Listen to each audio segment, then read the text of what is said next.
വിധികർത്താക്കളെ, അസ്സലാമു അലൈക്കും വറഹ്മത്തുള്ളാഹി വബറകാതുഹു.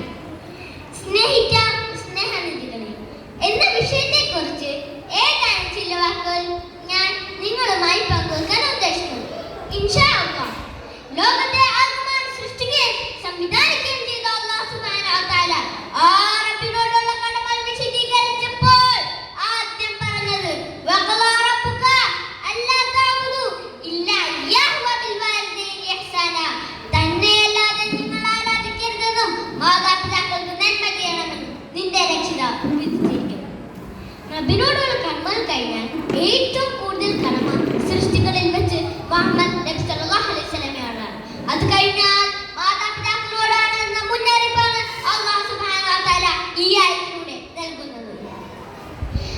ഒരിക്കൽ ഒരാൾ വന്ന് നബി സല്ലല്ലാഹു അലൈഹി വസല്ലമയോട് ചോദിച്ചു, അയ്യുൽ അമലി അഹബ്ബു ഇലല്ലാഹ്, അല്ലാഹുവിന് ഏറെ ഇഷ്ടപ്പെട്ട പ്രവർത്തനം ഏതാണ്? ഖാല അസ്സലാത്തു അലാ വഖതിഹാ, നിസ്കാരം അതിന്റെ കൃത്യസമയത്ത് നിർവഹിക്കലാണ്. അള്ളാഹുവിന് ഏറെ ഇഷ്ടപ്പെട്ട പ്രവർത്തനമാണ് മാതാപിതാക്കൾക്ക് നന്മ ചെയ്യും. ആധുനിക ലോകത്ത് ജീവിച്ചു കൊണ്ടിരിക്കുന്ന നാം ദിനേന കാണുകയും കേൾക്കുകയും ചെയ്യുന്നത് മാതാപിതാക്കളെ ദ്രോഹിക്കുകയും അവർ പറയുന്നതനുസരിക്കാതിരിക്കുകയും ചെയ്യുന്ന മക്കളെയാണ്. ചെറുപ്പത്തിൽ എന്തുമാത്രം കഷ്ടപ്പാടുകൾ അനുഭവിച്ചിട്ടാണ് അവർ നമ്മെ പോറ്റി വളർത്തിയത്. പക്ഷേ ആധുനിക മക്കൾ വളർന്നു വലുതായപ്പോൾ മാതാപിതാക്കൾ വയോവൃദ്ധരാവുകയും അവരെ വൃദ്ധസദനങ്ങളിൽ കൊണ്ടുപോയാക്കുകയും ചെയ്യുന്നു. ഇവിടെയാണ് ഖുർആനിന്റെ നിർദ്ദേശം നാം പാലിക്കേണ്ടത്. ഇമ്മാ യബ്ലുഅന്ന ഇൻദകൽ കബറ അഹദുഹുമാ ഔ കിലാഹുമാ ഫലാ തഖുൽ ലഹുമാ ഉഫ്ഫിൻ വലാ തൻഹർഹുമാ വഖുൽ ലഹുമാ ഖൗലൻ കരീമാ. ഇതുപോലെ പറയരുത് എന്ന് പഠിപ്പിച്ച ഇസ്ലാം. പക്ഷേ ഇന്ന് നൊന്തുപെറ്റ മാതാവിനെ പോലും കൊന്നുകളയുന്ന അതിക്രൂരന്മാരായ മക്കൾ ജീവിച്ചിരിക്കുന്ന കാലമാണ്. അവർ മനസ്സിലാകുന്നില്ല മാതാപിതാക്കളുടെ വിലയെന്താണ്. എനിക്ക് ഏറ്റവും കൂടുതൽ കടമ ആരോടാണെന്ന് ചോദിക്കുമെന്ന സ്വഹാബിയോട് നബി സല്ലല്ലാഹു അലൈഹി വസല്ലം പറഞ്ഞു. ഉമ്മുക. ഈ ചോദ്യം 3 വട്ടം ആവർത്തിച്ചു.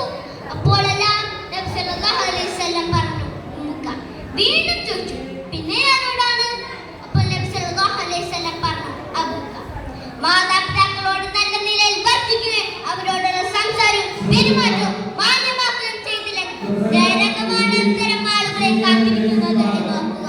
കാരണം റസൂൽ സല്ലല്ലാഹു അലൈഹി വസല്ലം പറഞ്ഞു, ഹുമാ ജന്നതുക വനാറുക, അവർ രണ്ടുപേരും നിങ്ങളുടെ സ്വർഗ്ഗവും നരകവുമാണ്.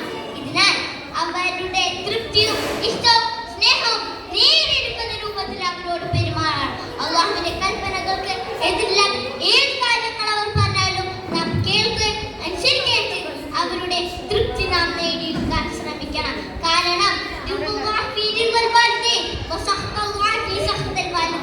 റബ്ബിന്റെ പ്രീതി മാതാപിതാക്കളുടെ പ്രീതിയിലുമാണ്, റബ്ബിന്റെ കോപം മാതാപിതാക്കളുടെ കോപത്തിലുമാണ്.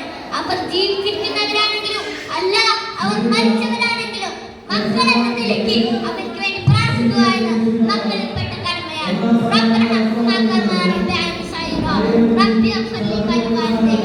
എന്ന് നാം നിരന്തരം പ്രാർത്ഥിക്കണം. അത്രത്തോളം അതിനാൽ അവരെ അങ്ങേറ്റം സ്നേഹിക്കുകയും ബഹുമാനിക്കുകയും അവർക്ക് പ്രാർത്ഥിക്കുകയും ചെയ്യുക. അത്തരം മക്കളിൽ അല്ലാഹു നമ്മെ ഉൾപ്പെടുത്തുമാറാവട്ടെ എന്ന് പ്രാർത്ഥിച്ചുകൊണ്ട് എന്റെ കൊച്ചു വാക്കുകൾ ഞാൻ ഇവിടെ നിർത്തുന്നു. അൽഹംദുലില്ലാഹി റബ്ബിൽ ആലമീൻ. അസ്സലാമു അലൈക്കും വറഹ്മത്തുള്ളാഹി വബറകാതുഹു.